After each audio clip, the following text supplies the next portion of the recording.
স্থানীয় সরকার নির্বাচন করার কোনো ম্যান্ডেট নেই অন্তর্বর্তী সরকারের। আর যারা নির্বাচন অনিশ্চিত করতে চায় তারাই পিআর পদ্ধতির ভোট চায়, কথা বলেছেন বিএনপির স্থায়ী কমিটির সদস্য সালাহ উদ্দিন আহমেদ। আর বিএনপির স্থায়ী কমিটির আরেক সদস্য মির্জা আব্বাস বলেন, সরকারের পক্ষপাতমূলক আচরণ এবং বিএনপিকে দমন করার পরিকল্পনা কোনোভাবেই মেনে নেওয়া হবে না। শুক্রবার বিকেলে রাজধানীর মিরপুরে ২৪-এর গণঅভ্যুত্থানে শহীদদের স্মরণে ঢাকা মহানগর উত্তর বিএনপির মৌন মিছিল ও সমাবেশ। মিছিল পূর্ব সমাবেশে বিএনপি স্থায়ী কমিটির সদস্য সালাউদ্দিন আহমেদ বলেন, যারা নির্বাচন পিছিয়ে দিয়ে রাষ্ট্র ক্ষমতায় থাকতে চায় তাদের লক্ষ্য ফ্যাসিবাদকে পুনর্বাসন করা। যারা পিআর পদ্ধতির নামে বাংলাদেশের নির্বাচনের দাবি তুলছে, যারা বলছে জাতীয় সংসদ নির্বাচনের আগে স্থানীয় সরকার নির্বাচন চাই, তাদের একটা উদ্দেশ্য আছে। আপনাদের একমাত্র দায়িত্ব একটি সুষ্ঠু, সুন্দর, নিরপেক্ষ জাতীয় সংসদ নির্বাচন উপহার দেয়া। আপনাদের দায়িত্ব নাই স্থানীয় সরকার নির্বাচনের। বাংলাদেশে স্থানীয় সরকার নির্বাচনের কোনো ম্যান্ডেট নির্বাচন কমিশনের নাই।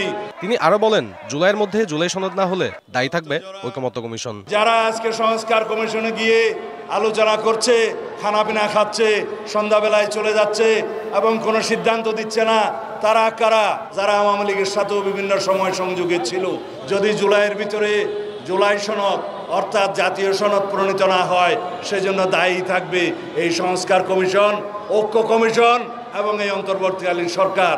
এদিকে ঢাকা মহানগর দক্ষিণ বিএনপির আয়োজনে নয়াপল্টনেও ২৪-এর গণঅভ্যুত্থানে শহীদদের স্মরণে মৌন মিছিল ও সমাবেশ হয়। এতে যোগ দিয়ে বিএনপি স্থায়ী কমিটির সদস্য মির্জা আব্বাস বলেন, কিছু দল উদ্দেশ্যপ্রণোদিতভাবে বিএনপির সাথে সংঘর্ষে জড়িয়ে নির্বাচন বানচালের ষড়যন্ত্র করছে।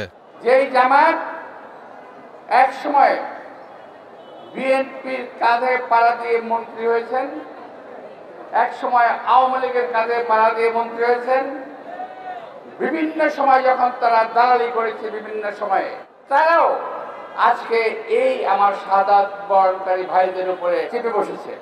যারা বিএনপিকে ধ্বংস করে ক্ষমতায় যেতে চায় তাদের খায়েশ কখনো পূর্ণ হবে না বলেও মন্তব্য করেন মির্জা আব্বাস। বিএনপিকে বাংলাদেশের মাটি থেকে নিশ্চিহ্ন করা না পর্যন্ত তাদের কোনো কাজ নাই।